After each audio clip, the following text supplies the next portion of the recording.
So hello guys, most welcome back to our YouTube channel Gyan with Sachin. तो दोस्तों, आज के इस कंप्लीट वीडियो में हम बात करेंगे टुक्का स्ट्रेटजी जी कप 2024।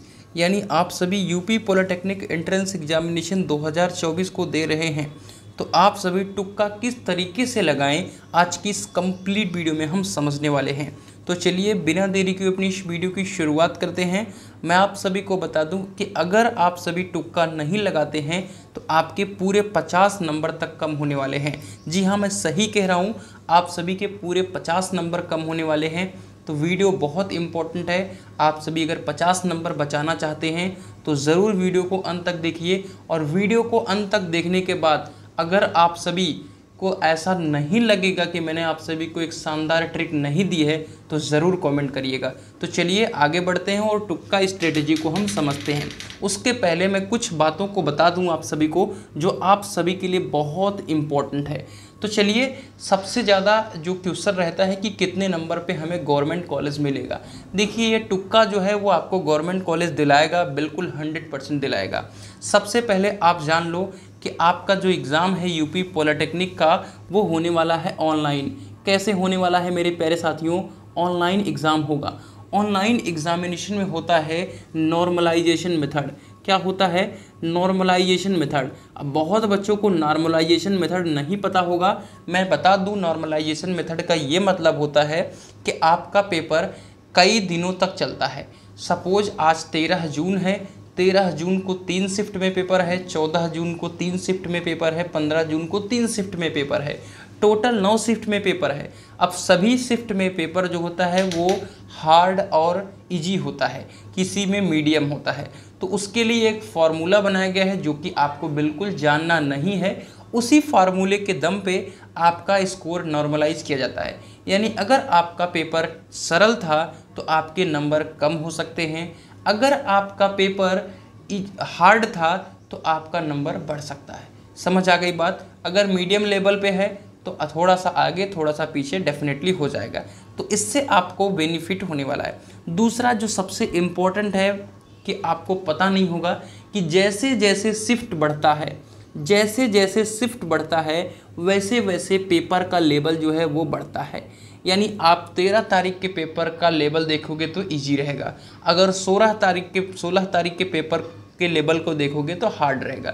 ये मेजर बातें हैं जो कि आपको एंट्रेंस एग्जामिनेशन के पहले वही बता सकता है जो एंट्रेंस एग्जामिनेशन को क्रैक किया हो और एक टॉप सरकारी कॉलेज को फोड़ा हो। मैंने डिप्लोमा को कंप्लीट कर लिया है, अब आप सभी की बारी है कि आप सभी एक टॉप सरकारी कॉलेज को हासिल करो और अपने डिप्लोमा को कंप्लीट करो। हमारा तो कार्यकाल समाप्त हो चुका है। अब बता दूं कि आपका जो भी पेपर होने वाला है उसमें नेगेटिव मार्किंग नहीं है। अब नेगेटिव मार्किंग नहीं है तो आप सभी को टुक्का ज़बरदस्त तरीके से लगाना है। टुक्का लगाना है तभी नंबर अच्छा आएगा और तभी सरकारी कॉलेज मिलेगा। ठीक है, अब बताते हैं कि आपको सरकारी कॉलेज कितने नंबर तक मिल जाएगा।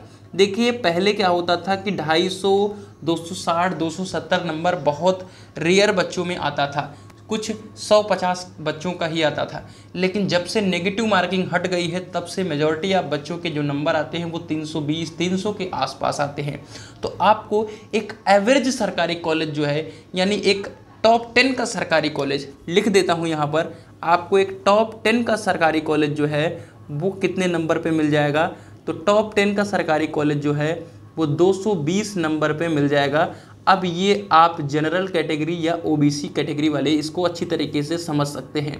बाकी एससी एसटी कैटेगरी है, गर्ल्स कैटेगरी है, उनके लिए 180, 170 भी पर्याप्त रहता है। अब दूसरी सबसे इम्पॉर्टेंट बात बता दूं कि आपको सबसे ज़्यादा जो प्रेफरेंस देना है वो देना है ब्रांच को। जी हाँ, ये टुक्का की वीडियो है। अब इन्फॉर्मेशन इसीलिए दे रहा हूँ कि वीडियो आप सभी अंत तक देख लो, आपका कुछ भला हो जाए, कुछ अच्छी जानकारी आपको मिल जाए। सबसे ज़्यादा जो प्रेफरेंस देनी है ब्रांच को। अब एक सरकारी कॉलेज मिल रहा है, एक टॉप सरकारी कॉलेज में हम लो ब्रांच नहीं लेंगे। ठीक है, आप एक टॉप सरकारी कॉलेज में लो ब्रांच नहीं लेंगे, बल्कि एक नॉर्मल पॉलिटेक्निक कॉलेज में आप, नॉर्मल सरकारी कॉलेज में आप अच्छी ब्रांच लेंगे। अगर आपकी ब्रांच अच्छी है तो आपको नौकरी कहीं से भी लग जाएगी या आपका फ्यूचर अच्छे तरीके से ब्राइट हो जाएगा। लेकिन अगर आपकी ब्रांच ख़राब है तो कहीं ना कहीं दिक्कत है। अगर सपोज मैं पढ़ रहा हूँ कहाँ पर, इस समय गवर्नमेंट पॉलिटेक्निक मुरादाबाद में मैकेनिकल का छात्र हूँ एग्जाम्पल के तौर पर। वैसे मैं पास आउट हो चुका हूँ, ठीक है। तो हमारी जो जॉब है वो 25 से 30 हज़ार की लग जा रही है, ठीक है, क्योंकि ब्रांच मैकेनिकल है। अब सपोज मैं छात्र हूँ गवर्नमेंट पॉलिटेक्निक लखनऊ का और इंटीरियर डिजाइन का, कंपनी सिर्फ आई 2 और बच्चों को ले गई 10 या 20, तो बाकी तो 40 बच्चे खाली रह गए, तो कहीं ना कहीं वो जॉबलेस हो गए। इसीलिए कह रहा हूँ कि आप एक अच्छी ब्रांच की तरफ जाएं, फिर एक अच्छे कॉलेज की तरफ जाएं। पहले ब्रांच का जो प्रायोरिटी होगा वो एक अच्छे ब्रांच की तरफ होगा, फिर आपके कॉलेज की तरफ होगा। मेरे समझाने का मोटिव यही है। आप समझ पाए नहीं समझ पाए वो आपकी कमियां हैं, बाकी आप परेशान हो जाओगे, इसलिए मैं बता रहा हूँ कि आप एक अच्छी ब्रांच की तरफ मूव करना। चलिए हम अपने ट्रिक की तरफ आपको लेकर चलते हैं कि हमारा आज का ट्रिक क्या है, ठीक है। हमारा आज का ट्रिक क्या है, देखिए ट्रिक नंबर 1, पहले ध्यान से समझिएगा। आपको कोई 3 क्वेश्चन रेंडमली नहीं आ रहा है, अब इसको किस तरीके से फाइट करना है ध्यान से देखिएगा। 3 क्वेश्चन रेंडमली नहीं आ रहा है। सपोज यहाँ पर आपका क्वेश्चन नंबर 1 था और यहाँ पर था आपका कौन सा क्वेश्चन, यहाँ पर था क्वेश्चन नंबर 2। 2 क्वेश्चन आपके थे, ठीक है। अब यहाँ पर क्वेश्चन नंबर 3 है, 4 है, 5 है। अब यहाँ पर मैं मान लेता हूँ क्वेश्चन नंबर 6 है। क्वेश्चन नंबर 2 और 1 आप सभी को आ रहा था। सपोज क्वेश्चन नंबर 1 में ऑप्शन नंबर डी था, क्वेश्चन नंबर 2 में ऑप्शन नंबर सी था। ये मैं रेंडमली ले रहा हूँ। अब आपको ध्यान देना है कि अगर आप क्वेश्चन नंबर 3 को फाइट कर रहे हैं तो इसमें जो आप चांसेस लगाएंगे वो ए और बी की तरफ लगाएंगे। इस बात का ध्यान रखें कि आप तुक्का लगाते समय ऊपर वाले क्वेश्चन जो सही है, जिसका आपको आंसर पता है, उसके ऑप्शन को देख करके तुक्का लगाना है, रैंडमली तुक्का नहीं लगाना है। तुक्का लगाना एक साइंस है, तुक्का लगाना एक साइंस है। अगर आप एक साइंस के तरीके से तुक्का लगाते हैं तो 50 नंबर बढ़ जाएंगे और एक टॉप सरकारी कॉलेज मिल जाएगा। ध्यान से समझ लीजिएगा इस बात को, ठीक है। अब यहाँ पर ऑप्शन नंबर ए और बी आपने दिमाग से लगा दिया। अब ऑप्शन नंबर ए और बी में कौन सा ऑप्शन टच करना है वो मैं आगे इसी वीडियो में ही ट्रिक बताऊंगा, ठीक है। अब ए और बी पे आपने 3 कर दिया, तो अब आपको जो 4 और 5 है उसमें कौन से के पर जाना है। देखिए ऊपर सी डी है, ठीक है, और यहाँ पर सपोज आपने बी लगा दिया, तो यहाँ पर चौथे और 5वें में तुक्का लगाने से पहले क्वेश्चन नंबर 6 को ध्यान से देखना है। सपोज यहाँ पर ऑप्शन नंबर कौन सा था, ऑप्शन बी एकदम करेक्ट है, तो आपको यहाँ पर अब सी या ए की तरफ फिर से मूव करना है, सी या ए की तरफ फिर से मूव करने की ज़रूरत है, ठीक है। तो इस तरीके से तुक्का लगाएंगे तो डेफिनेटली आपका जो प्रोबेबिलिटी होता है वो सही होने की प्रोबेबिलिटी ज़्यादा रहेगी। रैंडमली लगाओगे नहीं सही होगा, ठीक है। तो इस ट्रिक से आप सभी आराम से नंबर को गेन कर सकते हो। जब आपको क्वेश्चन लगातार ही ना आ रहा हो, जब आपको कोई क्वेश्चन लगातार नहीं आ रहे हो, तब आपको क्वेश्चन का पेयर बनाना है। सपोज 11, 12, 13 मुझे नहीं आ रहा था, ठीक है, और इसके ऊपर भी आपको क्वेश्चंस नहीं आ रहे हैं, तो आपको पेयर बनाना है। और जो पेयर बनाना है वो बी सी डी का बनाना है। किसका बनाना है, बी सी डी का बनाना है। और 3 पेयर बना करके तीनों में बी बी ऑप्शन टच कर देना है, या आपको 3 पेयर सी का बना करके तीनों में सी सी ऑप्शन टच कर देना है। डेफिनेटली 1 से 2 क्वेश्चन सही होंगे। 3 क्वेश्चन में 1 क्वेश्चन सही हो गया तो आपका 4 नंबर बढ़ गया और 2 सही हो गया, 4 नंबर बढ़ गया और 2 सही हो गया आप सभी का, तो 7 नंबर बढ़ गए, ठीक है, क्योंकि ये गलत हो जाएगा उधर से, ठीक है। तो ये था दूसरा ट्रिक, क्योंकि इसमें आपको जो चीज़ें हैं वो पता नहीं थी। दूसरा हमारा गवर्नमेंट कॉलेज का फ़ायदा। देखिए गवर्नमेंट कॉलेज का फ़ायदा ये होता है कि आप फ्री में पढ़ाई कर लेते हो। गवर्नमेंट कॉलेज का फ़ायदा ये है कि आप टोटली फ्री में पढ़ाई करते हो। आपका 10,370 फीस लगता है और 15,000 स्कॉलरशिप आती है, और आपका जो काम है वो बहुत आसान तरीके से हो जाता है, और पूरे साल भर आपको 1 भी रुपए नहीं देना पड़ता है। ना कोई एग्ज़ाम फीस देनी होती है, ना कोई एक्स्ट्रा फीस देना होता है। और यहीं अगर आप प्राइवेट कॉलेज से करते हो तो ना आपको कंपनी उस कॉलेज में देखने को मिलेगी, फ़ीस 40,000 लगेगा, एक्स्ट्रा फीस आपको लगेगा जब मार्कशीट लेने जाओगे तब फीस, एग्ज़ाम फॉर्म भरने जाओगे तब फीस, एडमिट कार्ड लेने जाओगे परीक्षा देने की तब फीस। तो इसलिए आप गवर्नमेंट कॉलेज की तरफ को जाना है। तीसरी बात, बहुत फ़ायदे हैं, मैं दिखाऊंगा आने वाली वीडियोस के माध्यम से। बेस्ट पॉलिटेक्निक, आप टॉप 10 पॉलिटेक्निक की तरफ जा सकते हो, कोई दिक्कत नहीं है। टॉप 10 पॉलिटेक्निक कॉलेज की लिस्ट मैं आप सभी को प्रोवाइड कर दूंगा, वीडियो डिस्क्रिप्शन बॉक्स में लिंक पेस्ट कर दूंगा, ठीक है। आप टॉप 10 कॉलेज में हैं और अच्छी ब्रांच के साथ हैं तो आपका काम अच्छी तरीके से हो जाएगा। ट्रिक 3 है एलिमिनेशन मेथड।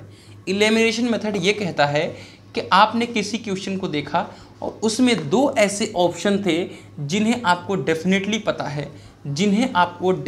पता है कि ये हो ही नहीं सकता। ऐसा बहुत सारा ऑप्शन होता है जिसमें जैसे अब यहाँ पर -1 आने की ज़रूरत ही नहीं थी, तो आपको पता होना चाहिए। तो एलिमिनेशन मेथड जो है वो आपके एग्जामिनेशन में 10 क्वेश्चन के ऊपर लागू होता है, 10 क्वेश्चन के ऊपर लागू होता है एलिमिनेशन मेथड। यानी दो ऑप्शन आपने बिल्कुल देख लिए कि इसमें से हो नहीं सकता, अब बचा 2, और जब 2 क्वेश्चन बचा तो उसमें आपको ऊपर वाले में देख लेना है कि कौन सा ऑप्शन सही था, जो सही था उसके विपरीत आपको लगा देना है और आपका 100% एलिमिनेशन मेथड काम कर जाता है। तो ये 10 क्वेश्चन के आसपास एलिमिनेशन मेथड आता है। ट्रिक 4 है कैलकुलेट ऑप्शन मेथड। जो आपके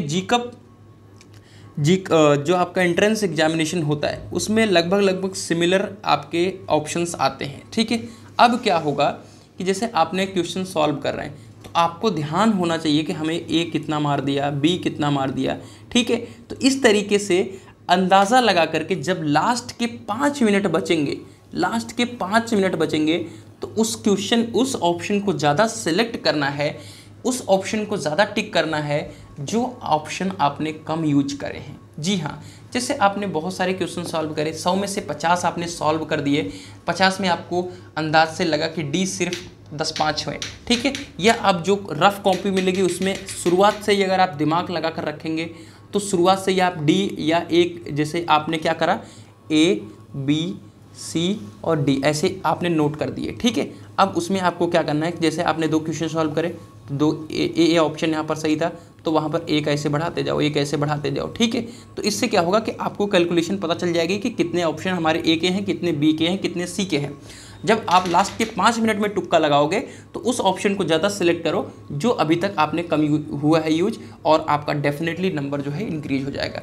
चलिए trick number 5, major option select. अब आप पूछते हो कि कौन सा ज़्यादा ऑप्शन जो है ज़्यादातर आपके जीकअप एंट्रेंस एग्जाम या यूपी पॉलिटेक्निक एंट्रेंस एग्जामिनेशन में रहता है, तो मैं बता दूं कि बी, सी और डी जो होता है वो सबसे ज़्यादा ऑप्शन रहता है किसमें, यूपी पॉलिटेक्निक एंट्रेंस एग्जामिनेशन में। चलिए अगला है पॉलिटेक्निक बेस्ट ब्रांच। देखिए बेस्ट ब्रांच के बारे में मैंने शुरुआत में ही जिक्र करा कि बेस्ट ब्रांच को ही प्रायोरिटी देनी है। सबसे अच्छी जो ब्रांच है वो इसमें मैकेनिकल और इलेक्ट्रिकल है, both are sector, government job और प्राइवेट जॉब। सिर्फ गवर्नमेंट जॉब आपकी फाइनेंशियल कंडीशन अच्छी है, यानी आप एबल हो 4 से 10 साल तैयारी करने के लिए, तो सिविल की तरफ जाना है। बीटेक करना है तो आप कंप्यूटर साइंस की तरफ जाइए। गर्ल्स के लिए CSIT और इलेक्ट्रिकल तीनों ब्रांच बेस्ट है, और इलेक्ट्रॉनिक्स और केमिकल वगैरह ब्रांच जो है वो काफ़ी एवरेज ब्रांच है, इसे आप ले सकते हो अगर आप फर्दर बीटेक वगैरह करना है या नॉर्मल जॉब पाना है तो अच्छी ब्रांच जो हैं वो आपकी कौन कौन सी हैं, मैकेनिकल और इलेक्ट्रिकल, ठीक है, जो कि अच्छे स्कोप के साथ अच्छी जो है इनकम जनरेट कर सकती हैं आने वाले फ्यूचर में। तो कैसी रही यह वीडियो जरूर कमेंट करिएगा। मिलते हैं एक नई वीडियो के साथ, तब तक के लिए bye bye, tata, love you all, take care.